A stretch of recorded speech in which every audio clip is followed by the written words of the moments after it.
The book of Ecclesiastes begins with one of the most famous lines in the Bible, and maybe one of the most famous lines in literature. Vanity, vanity, all is vanity, says the teacher. The focus of the book of Ecclesiastes is not on wisdom sayings that are meant to guide our lives the way we see in Proverbs. Instead, it calls attention to the fact that wisdom itself is fleeting and doesn't always pay off in the way Proverbs would suggest that it does. In Ecclesiastes, the real debate is on what the word vanity actually means. The Hebrew word is hebel, and hebel can be translated meaninglessness or absurdity. Everything is absurd, everything is meaningless. But those don't quite do it justice either. There's a scholar named Roger Meeks. Is that his name? Roger Meeks' name? Russell Meek, that's his name. And Russell Meek says that this word refers to something like mist or vapor, which is real enough and can be seen, but it can never be grasped. You can't get a hold of it. And so it slips from your fingers. And the author of Ecclesiastes wants to call attention to the fact that the real meaning and purpose and substance of life often slips by us. That we can invest ourselves in all kinds of things. We can work and build and love and die. And when it's all over, there's still a question of, was it worth it? Did we really achieve anything? Or were we just chasing after the wind, as Ecclesiastes says? This is why many contemporary scholars have argued that Ecclesiastes should not be reduced to the proposition that nothing has meaning. John McKenna, likewise, argues that the term should be understood in relation to the limitations of human activity and wisdom. The teacher is describing a world in which human beings do all kinds of things, but value is never permanent. It's never secure. It doesn't last. If Ecclesiastes were meaning nihilism, meaninglessness, life is a waste, life is just a joke, the book would be much less interesting than it actually is. The teacher, the author of the book, is a person who has taken the extraordinary human search for significance with extraordinary seriousness. He wants to know what human beings actually gain from things like labor. The question appears almost immediately: what do people gain from all the toil they do under the sun? The Hebrew word translated gain carries a sense of profit or advantage. The teacher is just asking a practical question. After all the work is done, what remains? What's the payoff? This is the question that modern people understand very well. We devote ourselves to education because we hope that knowledge will improve our lives. And then we get jobs because we hope that labor will produce something lasting or will sustain us. We collect possessions because we think they will make us happy or secure. And then we seek recognition because we hope that our names will be remembered and that will somehow extend the significance of our existence beyond this little brief span of life. Ecclesiastes examines each of these hopes with an unusual severity. It's almost like the teacher is mad that these options were open to him. The opening poem in Ecclesiastes 1 establishes the atmosphere. A generation goes and a generation comes, but the earth remains forever. The sun rises, the sun sets, the wind moves in its circuits. Rivers flow into the sea, but the sea is never full. The world is characterized by motion, but human experience is characterized by repetition. What has been is what will be, the teacher says. What has been done is what will be done. There's nothing new under the sun. Obviously, new events occur. The teacher himself is writing a new book.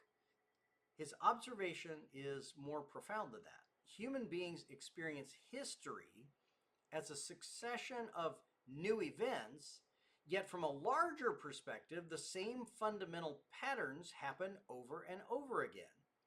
One generation might replace another one, and a new set of human beings will chase their ambitions and work hard and accumulate and struggle and hope, but then they pass away like all the previous generations, and the pattern repeats. The earth remains, but individuals come and go. The phrase "under the sun" is one of the most important expressions in Ecclesiastes. It refers to human life as it is experienced from within the world. The teacher is asking what can be known from the standpoint of human existence. What can human beings see? What can we control or accomplish? The answer is that human beings are limited. The teacher begins by examining wisdom. This is especially significant, obviously, because Ecclesiastes is part of the wisdom literature in the Hebrew Scriptures. Proverbs has told us again and again that wisdom is the path to life and leads to prosperity. The wise person learns and recognizes God's order and benefits from it. Ecclesiastes shares this respect for wisdom, but it subjects wisdom itself to examination. And the teacher says, I applied my mind to know wisdom and to know folly. He becomes, in effect, an intellectual investigator of human existence. And his conclusion is not necessarily happy. In much wisdom is much confusion, and those who increase knowledge increase sorrow. The teacher later says that wisdom is better than folly, just as light is better than darkness. Wisdom does have measurable advantages, but greater understanding exposes the magnitude of what cannot be understood. This is sort of reminiscent of the work of the ancient Greeks. They debated about whether or not life was a bunch of chaos in motion or one unified thing. And they debated the nature of knowledge and wisdom. The Greek philosopher Socrates would famously say, I must be the wisest man because I know that I know nothing. He goes and asks an oracle, who's the wisest man in all of Greece? And the oracle says, it's you, Socrates. And he says, I don't know how I could be the wisest man because I don't know anything at all, but I know that I know nothing, and that must make me wise. Knowledge does not automatically produce mastery. A person may understand much about the world and still remain unable to control the most important facts of existence. Knowledge cannot prevent death. It doesn't guarantee justice. It can't explain every tragedy, like in the story of Job. The more deeply we understand life, the more clearly we see there are limits to our understanding. The teacher then turns from wisdom to pleasure. Come now, he says, I will test you with pleasure to find out what is good. This is not the voice of someone who's never enjoyed life before. The teacher has access to pleasure on a scale that most people could never imagine. He builds houses and plants vineyards and acquires servants and livestock. And then he gathers gold and silver and surrounds himself with music and every form of luxury. He's a king. Ecclesiastes will repeatedly encourage human beings to enjoy food, drink, work, companionship, and the ordinary gifts of life. The problem is that pleasure cannot bear the weight of eternity.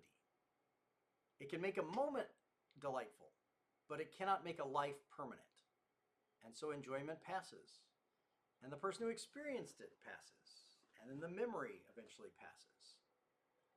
The teacher therefore arrives at the same problem from another direction. I considered all that my hands had done, and the toil I spent doing it, and again, everything was vanity and a chasing after the wind.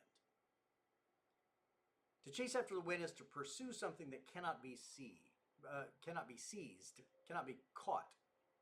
And that seems like a bit of a joke for an image, but a person sees wind moving through the trees and decides to catch it. The object of the pursuit always escapes the pursuer. This becomes Ecclesiastes' central image for much of human striving. Human beings are remarkably capable creatures who can build cities and create institutions, write books like this one, accumulate fortunes, build statues with our names on them. But we remain unable to secure the one thing that would give all of these achievements permanent significance: control over death. That's why death becomes the greatest crisis in the teacher's argument. The wise person and the fool eventually arrive at the same destination. The person who has spent a lifetime acquiring knowledge and the person who's lived foolishly both die. Their intellectual and moral differences are real, but death exposes the limits of them both. The wise die just like fools, the teacher says. Ecclesiastes is not saying that wisdom and folly are morally identical. The book does not abandon the distinction between them. It asks a different question: What ultimate advantage does wisdom provide? The question brings Ecclesiastes into conversation with the rest of the wisdom tradition. Proverbs again describes the world as morally ordered. The wise are blessed, the moral are rewarded, the thoughtful benefit from their planning. And then Ecclesiastes recognizes that order, but observes that life frequently refuses to conform to expectations. The righteous may suffer, and the wicked may prosper. The wise sometimes die young, and the fools then inherit the results of another person's labor. The teacher is therefore confronting a crisis within wisdom itself. The traditional wisdom question is, how should a person live? But Ecclesiastes asks a different question. What can a person reasonably expect from living wisely? This is where the book becomes more than a meditation on personal disappointment. It examines the human desire for control. We want wisdom to structure the world. And the teacher messes us up by saying that none of these things can provide the security we want. Ecclesiastes has a profound connection with the life and teachings of Jesus on this point. Jesus also repeatedly confronts the human desire to secure life through possessions and achievements and reputation and control.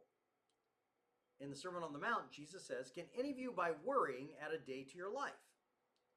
The question belongs to the world of Ecclesiastes. Human beings spend enormous energy attempting to secure the future, and the future remains beyond their control. Jesus tells a parable about this. In Luke 12, he talks about a rich man who has accumulated an extraordinary harvest, and so he builds bigger barns to keep it with the idea that he'll just relax and take it easy. He's accumulated enough to enjoy life for years. And then God says to him, "This very night your life will be demanded of you." So the man has all these possessions, but then can't enjoy them and is accountable for how he's lived. The parable sounds like something from Ecclesiastes. The teacher asks what a person gains from all the labor, because the fruits of labor ultimately pass into the hands of someone else. Jesus tells the story of a man who believes that his possessions have secured his future, only to discover that his future will never happen. The connection becomes even more profound when we consider the way Jesus himself lives. Ecclesiastes exposes the inability of human achievement to overcome death. The Christian claim about Jesus is that he enters precisely into that human condition. He doesn't accumulate wealth or take political power. He accepts the vulnerability of human existence. He works and teaches and suffers and dies. The resurrection in the Christian understanding is therefore not a rejection of Ecclesiastes' questions. It's God's answer to the problems that Ecclesiastes can't sort out. Human beings can't conquer death through wisdom, work, or anything else. The gospel announces that death is ultimately conquered through an act of God. You have to hear Ecclesiastes on its own term. Christian readers can ask where the book's questions lead.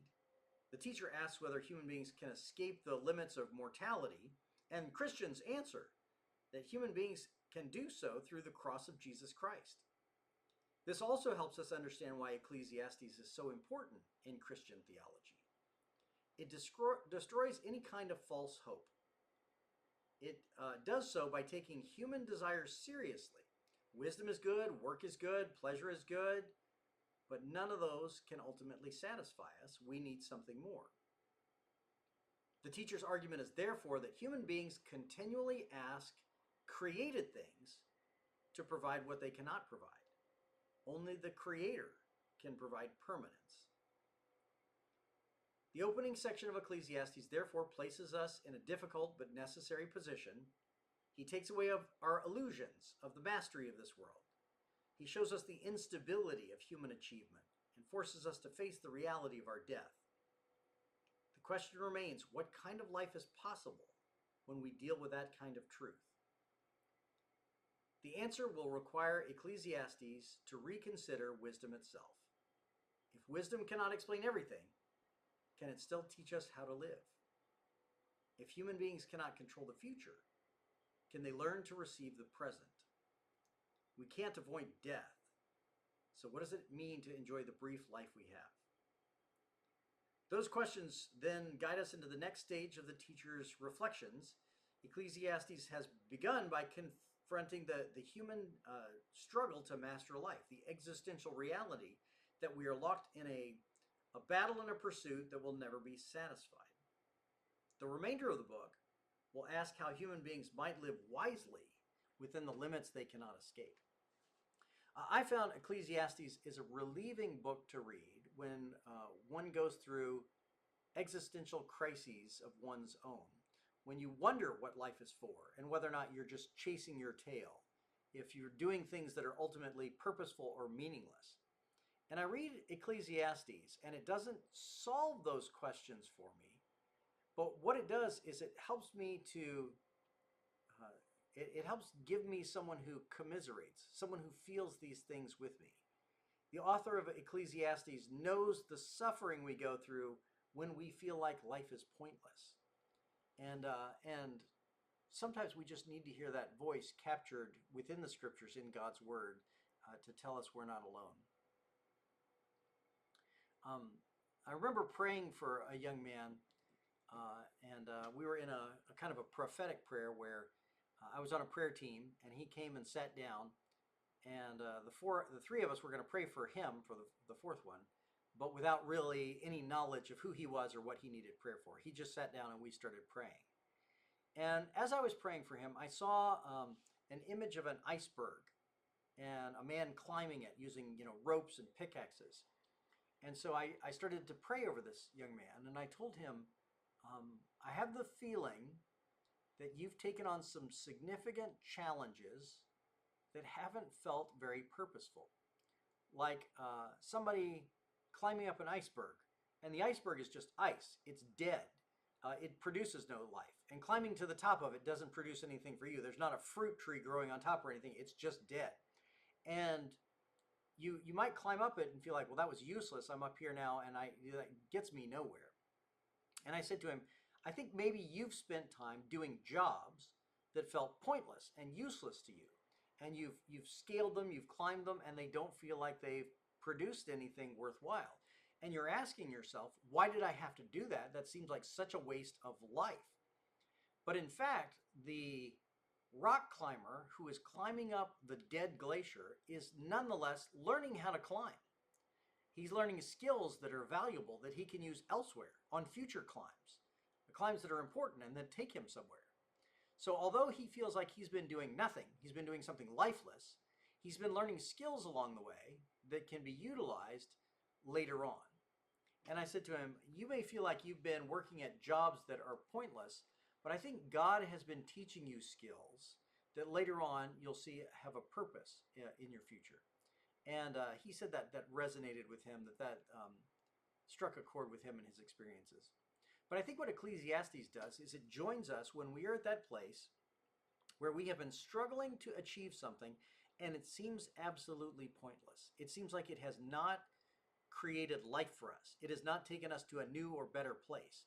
And we've put in an immense amount of effort into something and there's nothing to show for it. And it feels so useless. And Ecclesiastes comes alongside of us and says that God was with us in the midst of those struggles. And what feels like purposelessness was actually training for our souls. Not just so that we have more skills later on in life, but so that our character would be something different than it was before. And sometimes that is the best fruit we get out of living wisely. Not that it produces wealth and satisfaction and security, but simply that it shapes us into the people that we're supposed to be. And that's part of the reason I like reading Ecclesiastes. But we'll go on and look at more of Ecclesiastes and the following chapters that come after the introduction. God bless.